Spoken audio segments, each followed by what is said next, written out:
Стрелва директно вратата на Публикум. Засилва се Телкийски, центрира. Там е футболист на Левски. Топчето спира. Йов сега. Удар Йов и гол. 1-0 за Левски. Страхотна радост на Герена. Христо Йов открива резултата в тази 40-та минута. Еми успяха най-накрая левскарите да разпечатат вратата на Амел Мучинович след многото пропуски, които направиха. Христо Йов се реваншира с този гол. Левски изравнява резултата от двата матча. Национал Георги Петков. Там играе Боримиров с глава. Успя добре да изчисти в предни позиции. Няма опасност за вратата на Левски в тази ситуация. Виждате откъде футболист на Публика опита да върне топката. Христо Йов обаче се стигна до него. Възможност за Йов. Удари гол! Гол 2-0 за Левски. Христо Йов се контузва, но успява да отбележи така важният гол във вратата на Публикум. Това чакаха сините фенове. Минутата е 65-та. Левски бележи втори гол във вратата на словенците.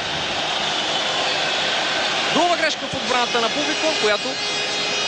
Той е в отбрана. Сега отново Телкийски какво ще измисли? Спира топката за момент. Влиза в наказателното поле.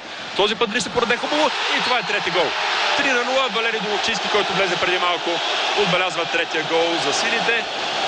Ето това, за което говорихме, спокойствието след поредния гол. И съперникът е вече на колене. Скромният тим на Публикум се бореше до този момент, но вече получава трети гол в своята врата. Ангелов, добре, към Телкийски. Предни позиции са Бардон, Боримиров получава. До него е Милан Коприваров, в центъра е Домовчийски към Домовчийски. Точно този пас, добре си спря Валери, удар на Коприваров и е 1-0! Гол! Гол! Милан Коприваров бележи! Милан Коприваров извежда Левски напред в резултата. 25-та минута, 26-та минута на матча. 1-0 в полза на силите. Милан Коприваров. Между другото, трябва да отчетем и ролята на Даниел Боримиров и на Валери Домовчийски, които много добре разиграха френските защитници. И така в 25-та минута на матча сините повеждат с 1-0 срещу Оксер. Вече французите нямат никакво предимство в резултата, който постигнаха на своя стадион Абедашан. И така, Левски Оксер 1-0. 25-та минута. Към Христо Йолов. Може би последен шанс. Възможност за Емил Ангелов. Гол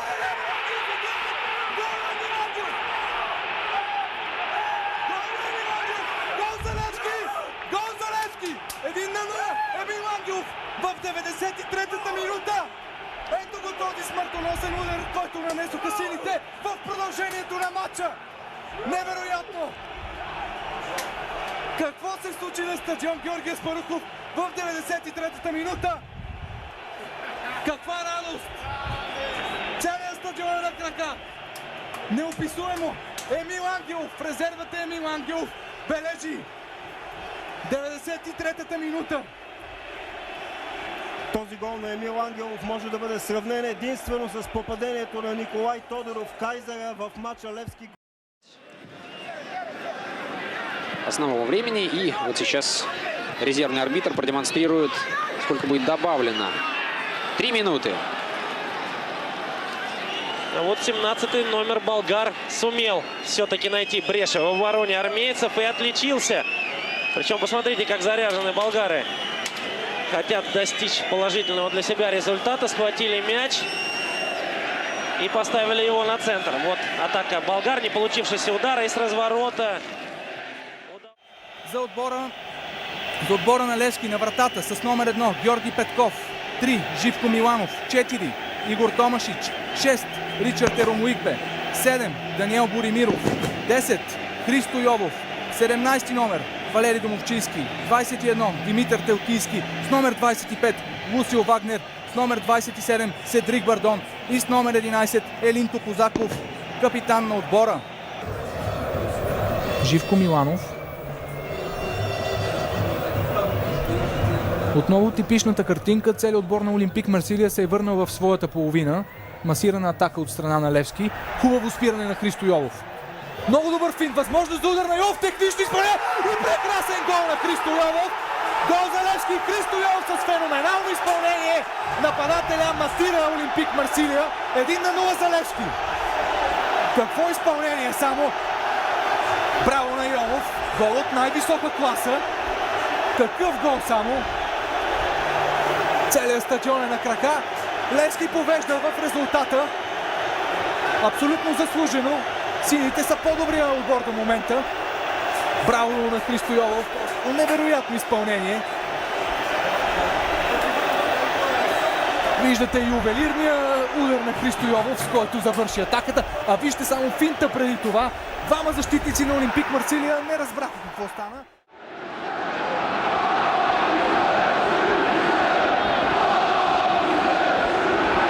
Telkieski.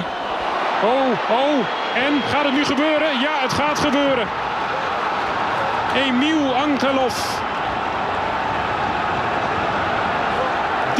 Diepe rouw in het Abel Enstra stadion. Eén zo'n moment waar men zo bang voor was. En dan gebeurt het. Een counter. En daar staan opeens 2 vrije mensen. Eén daarvan is Angelov. Emil Angelov. En dan is ook Breuer te laat. En leidt Levski Sofia. Een geslepen counter, een echt Oostblok doelpunt in Europees verband. Който е взел позиция във вратарското поле. Центриране на Телкийски. Удар с глава на Емил Ангелов и 1-0 за Левски. Гол на Емил Ангелов. Ето от това се нуждаехме. Ранен гол за Левски, който да успокои всички. Чудесно попадение на Емил Ангелов. Много плътен удар с глава. Любош Каменарс дори докосна топката в опита си да спаси, но прекалено силно беше насочена тя към вратата и влетя в мрежата на словашкия отбор.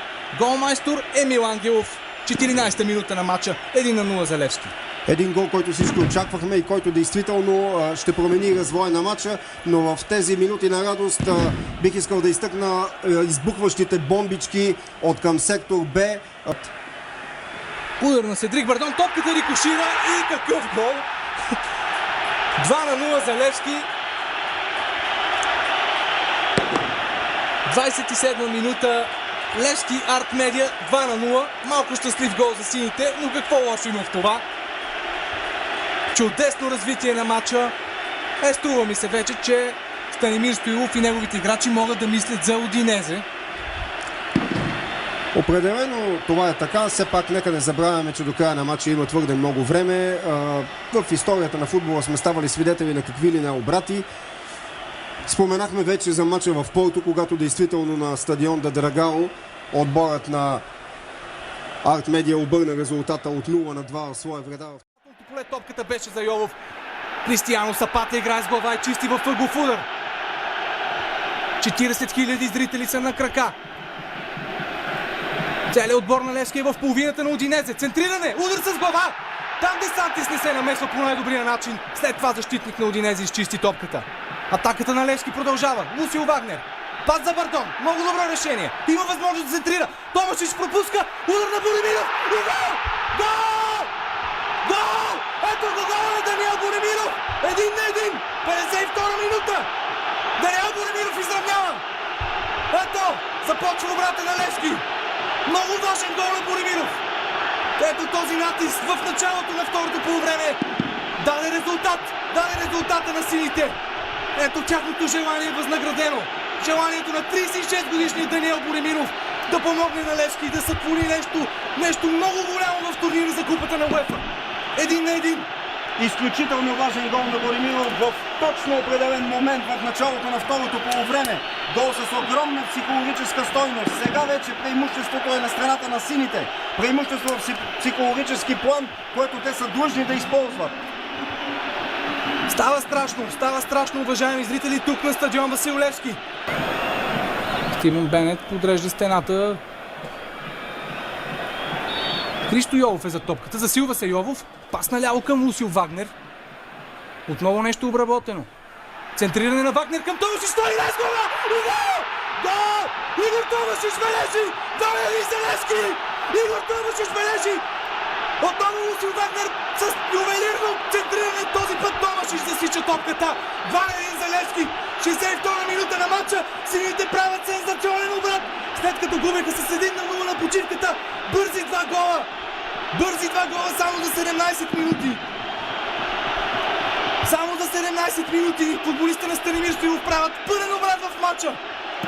И Левски вече води с 2-1. Удинезе е в нокдаун. Нестор Сенсини не знае какво става с неговия отбор. Вижте, новото прекрасно центриране на Вагнер. Томашич се извиси над цялата отбрана на Удинезе и отбеляза с глава. Прекрасно, прекрасно. Вижте Игор Томашич как намери добра позиция. Скочи точно. Капитаните сега. Традиционните поздравления.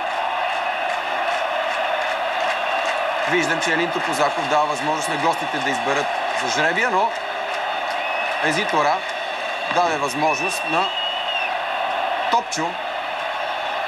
Човекът оставил сърцето си и кариерата му завинаги тук в София, на Герена, на Георги Аспарухов, на Васил Левски, да поведе своите. И така, Левски избра вратата отдясно на вашите екрани. Точно където е агитката. Агитката в първото по време ще е зад гърба на Георги Петков. Двамата странични съдии, Давид Бабски и Петър Киркъп, сега отиват да проверят здравината на мрежите. Видяхте разположението и на 11-те на Левски. Топка. Малко по-спонтанно започнаха матчи, което е нормално с оглед на класата на шалка. Сега обаче Боримиров великолепно отнема тази топка. Удари! Гол! Гол! 1-0 за Левски! В тази пета минута 11 секунда над двобоя. Даниел Боримиров нокаутира Шалке 0-4. 1-0 за Левски, драги зрители. Гол! 1-0 за Левски, Даниел Боримиров. Едва ли и в най-смелите си мечти сме очаквали такова начало. Факлите вече светят. Левски започва феноменално. Даниел Боримиров раздава усмивки и целувки. Фантастично отиграване. След като преодоля двама в бяло, на единия му е мушна между краката. Това е Кръстайч с номер 20. След това с външен фаут с покрие вратаря Рост. Беше аплодиран. Великолепна проява на Станислав Ангелов. Коприваров. Има ли засада? Не. Топката стига до Домовчийски. Той изчезва от кадър и пак се връща. Хубави финтове. Ах, тук и Роналдо може да му завиди. Ето го първия гол за Левски. Гол! 1-0. Гол! Емил Ангелов 1-0 за Левски. Тишина на Бай Арена.